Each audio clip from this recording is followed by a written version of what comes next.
दाढ़ का दर्द इतना नामुराद और तकलीफ दह मर्ज है कि मैंने अक्सर लोगों को देखा कि वो दाढ़ की दर्द की शिद्दत से रोते हुए आते हैं। ये दर्द ना दिन को सुकून लेने देता है, ना रात को सोने देता है।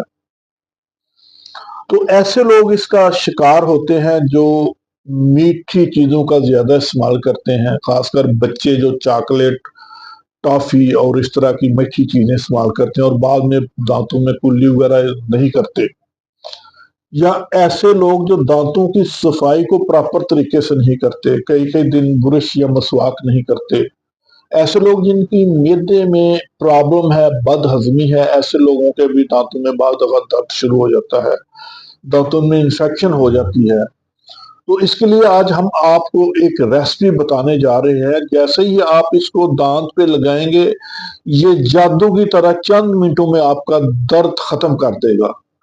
आपने काफूर, अकरकरा और लौंग, ये तीन चीजें बराबर वजन लेके इनको पाउडर कर लेना है और इसकी एक चुटकी आपने दांत या जो दाढ़ दर्द हो रही है उसको लगा के हल्की सी मलनी है। अगर खोड़ा हो तो उसे अंदर रख देनी है और थोड़ी देर आपने कुल्ली नहीं करनी। जितना गंदा पानी निकलेगा वो आप उसको बाहर निकाल दें, थूक दें, तो देखिएगा कि चंद मिनटों के अंदर आपका दर्द बिल्कुल गायब हो जाएगा।